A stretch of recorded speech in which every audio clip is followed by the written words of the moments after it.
Oh, hi, I didn't see you there. This is a pre-recorded message. Anyways, so, I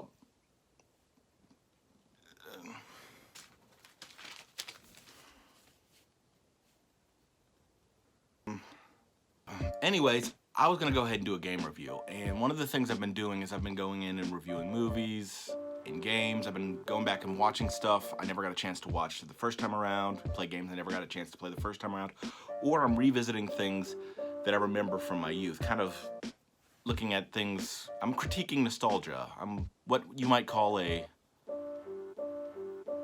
nostalgia critic. Oh God. Oh man. Oh man. Oh God. Oh God. Oh man. Oh God. Anyways, so I've been going back and playing older games, especially PlayStation 1 games, and everybody's got this whole thing about nostalgia. Nostalgia's not as good as you remember. Nostalgia's not that great. It's half true. Sometimes nostalgia's okay, and the game I'm reviewing today is a perfect example of nostalgia being actually okay. The game I'm talking about is Deception 2. It's called Kagero Deception 2. And most people have never heard of this game. And this game is definitely a hidden gem. A lot of people might have seen the cover art for the game and been turned away from it because it just looks bad. The case art for the American disc looks awful, but it lets you know exactly what you're getting into for the game. The PAL version, however, doesn't tell you a lot about the game, but it's a lot more interesting to look at. It's just not terrible to look at. And I say that to say this, I almost didn't rent this game based on the case art. Many of us who grew up in the 90s and early 2000s remember rental stores. Blockbuster is the one everyone talks about. Everybody just can't stop talking about Blockbuster, but there was one in my hometown called Valley Video. Now, Valley Video was interesting because they would buy a bunch of bootleg stuff, like cheapo stuff, that nobody else was buying. And, well, you know, at least the one in my hometown. And one of the games they had there was Kagero Deception 2. And, you know, they had all these deals where you could get like a couple games for a few bucks. Well, my buddy and I threw together our money and we rented it. And we played the hell out of that game because on the surface, it looks like a real-time strategy game. But the best way I could describe this game is grimdark Home Alone. It's interesting because you have these real-time traps and you're trying to foil your opponents with these traps, right? And you get a selection of traps. So you'll get like up a maximum of 3 ceiling traps, 3 floor traps, and 3 wall traps. Ceiling, floor, wall, total of 9 traps altogether. And from there, you are supposed to defeat various enemies. Each area, you've got 3 areas in the game. Each area, we'll say level, you've got 3 levels in the game. A total of 20-something missions, depending on your storylines. But each, you know, area of the game has built-in traps in the various rooms. So the first area's got like 4 or 5 rooms, and it's got a bunch of traps in there. So the next area's got like, I'm gonna throw out a number in the edit. And then the last area's got very big, vast rooms, but they all have built-in traps. And you can use your traps to interact with other traps, right? So you might have a ceiling, you drop a vase on somebody's head and it blinds them and they'll stumble into a trap that's right in front of them that they would have normally missed.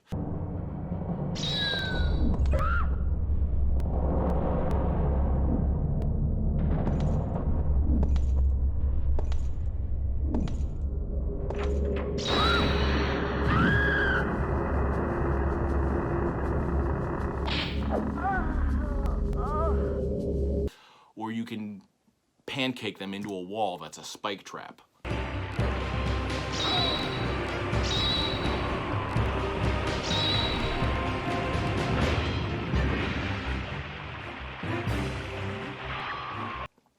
So you might, like, you know, have a floor trap that pancakes somebody into a wall, or you might have a floor trap that, you know, sends somebody up into a ceiling, spiked walls, you can shoot arrows at people, and you can combo them into the traps that are either in the rooms or your other traps you have linked up.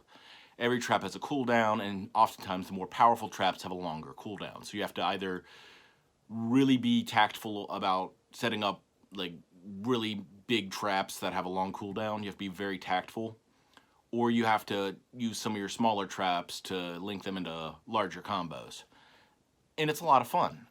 What I can say about this game is that you definitely get the best possible scenario for a grim, dark Home Alone style game, because this game tries to take itself serious.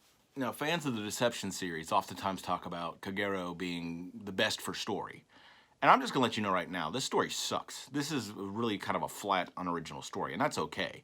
Nobody plays this game for the story, right? But I'm grateful that the story's there because it helps contrast the playstyle, right? So everyone's taking themselves super duper serious. And you're over here doing these Looney Tunes, bonkers, Kevin McAllister paint can kind of traps. I think the attempt at storytelling is great because I think this game isn't interesting because it's got a rich, captivating story. I think this game is interesting because it's bonkers. It's absolutely Looney Tunes. It's nutty. It's cuckoo for Cocoa Puffs. It's terrific.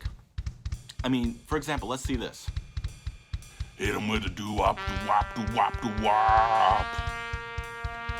Skilly bop, doo-wop, doo-wop, doo-wop, doo-wop. With a wop, bop, doo-wop, doo-wop, bamboo. And it really, it's really kind of bizarre. It was a time in game making where people just did stuff, and it either worked or it didn't. And now there's kind of gotten to be this formula where everything's kind of this Assassin's Creed, Cyberpunk, Witcher, where everything's kind of a stealth game, kind of an action combat game, kind of it's got some RPG elements, they're all kind of the same game. But this is a game that wanted to be kind of one or two things. It's a strategy game, but it's also like an action adventure kind of a game. There's like some progression. It's got some RPG elements in that, but it wasn't trying to be 7 games. It was trying to be mostly an action strategy game. And I think that having this kind of bizarre attempt at a storyline, the game's much better for it. Like I said, this game, it does one of the things that this game does interesting is that it gives enemies like all these intros and dialogues. Like they like hype up certain enemies. So really the game kind of plays like this. You're only going to ever have a maximum of 2 enemies on screen at a time, or 2 enemies on an area at a time.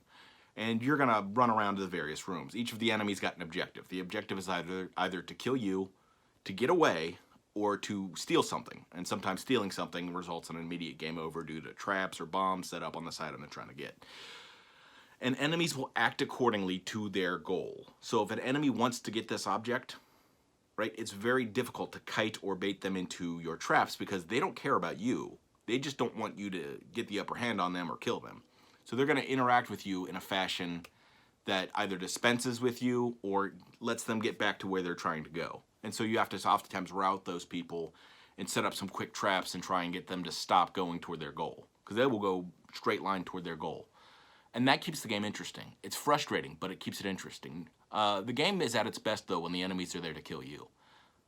Because when you're in that moment, you can do the Lord's work in that game. You can really do some great combos. You can go bonkers. You can go bananas, all right? This game's strength is not in the story, like some people say. This game has its greatest strength in being Home Alone, right? Where you've got, you know, the sticky bandits coming in there, and you're gonna have to waffle them with some homemade traps. It's fantastic. It's a brilliant idea. I think there was a game, it was kind of a remake or a sequel called Trapped on the PS2. I played about 20 minutes of it, and I know it's got to be Tecmo. It's got to be the same company, because it's like the exact same game for the most part, except it's super fast. You have to like unlock rooms. I didn't like that. I just liked having like, I think if they'd have just remade or reskinned or repaced this game, which is kind of like this game, but it's not. Trapped is its own thing, so I'm not going to get too much into that, other than the fact that, like, this game, for all of it, the flaws in this game serve it, but, like, in that Trapped game, it's just not a good game. Like, you'd think that they'd have learned lessons and made a better game, but this game is, for me, is the best version. Now, I haven't played Deception 3 yet. I'm gonna get a copy, I'm gonna play that. I might enjoy that one more, actually. I got a lot of fond memories of this game from my childhood, so my idea of how this game was gonna be was already probably pretty well enshrined in greatness. And I went back and played it, and it's still a great game, and it's still got all the flaws I remember it having. The controls are real clunky, but part of that was the limitations of the PlayStation. The PlayStation was just okay, and a lot of games had this clunky tank turret control, and that's the best you got. But the game, it almost benefits from the pace of it, though, because even though your character suffers from some really stiff controls and some really tough collision on doorways and stuff, like an enemy will get in a doorway and you'll try and get by them, and it's not great. It's not going to work. You're probably going to take a hit or two trying to get past somebody. Biggest flaw of this game is that the controls are really stiff. Really difficult to get around, hard to get a great look at things, and some people complain that the pace is slow, but I think that the pace of this game really works in the sense that it gives you time to, like, really get a feel for somebody's movement and then try and time a trap.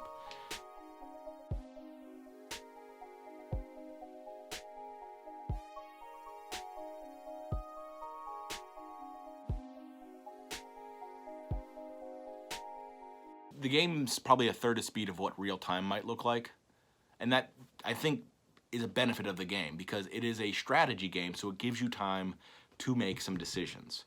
You get into a room, you can pull up your map menu, set up your traps in the room, and then you've got refresh rates. You've got to wait for your trap to fully activate. You've got the cooldown. Once the cooldown goes by, you can use that trap at any time.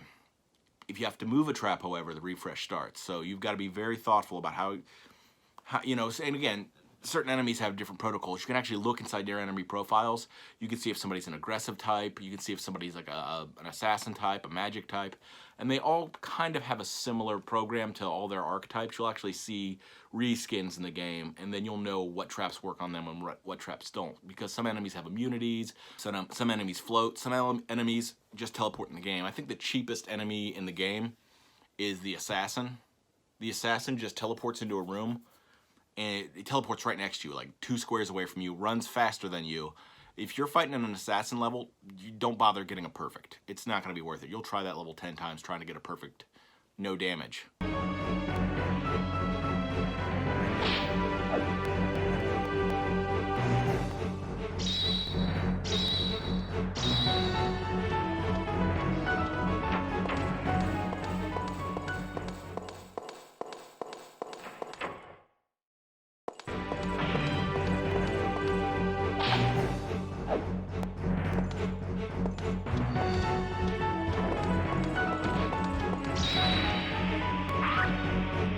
So you get experience in this game based on your performance, how well you do. If you defeat enemies with really creative traps or really good combos, or you use the in-room traps, you like wall press somebody into an electric chair, or you spring floor somebody into a buzzsaw. If you use really creative in-room traps or really good combos, you'll actually get more experience points. They call it arc.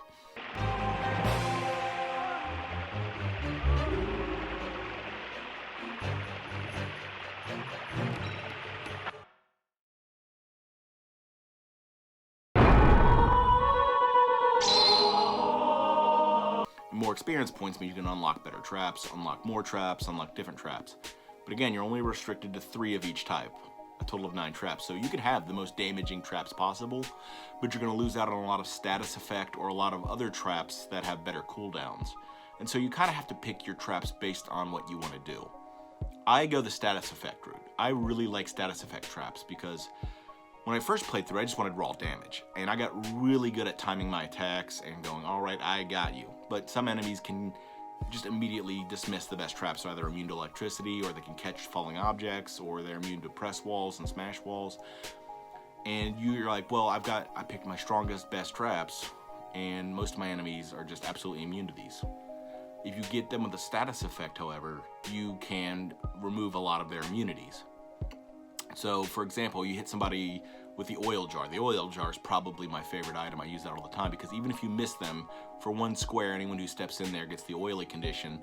They're blind and they don't respond to traps the way they should. So if you have someone who's super strong and they're normally immune to walls or falling objects, suddenly that character's no longer immune to those and you can use some of your different attacks on them. Look, I don't know what this is. Comment on whatever you think that is. Ugh, I'm gonna one-up you. I'm gonna say it's fetal alcohol syndrome. This is all a result of fetal alcohol syndrome. We'll go with that. But yeah, so the strategy elements are great. I think the attempt at storytelling is great because I think this game isn't interesting because it's got a rich, captivating story. I think this game is interesting because it's bonkers. It's absolutely Looney Tunes. It's nutty. All right, it's cuckoo for Cocoa Puffs. It's terrific. A lot of people talk about the story in this game, and it's this. They talk about this rich, deep political intrigue, and whatever. Nobody cares about that. All right. Nobody's gonna remember Julia or Keith or McLord. This guy's McLord. Oh my God! Wow, they really spent a lot of time on McLord. That's probably one of the better renders I've seen on a PlayStation game. Too bad I'm gonna have to take McLord to my McMurder dungeon and McClap his McCheeks.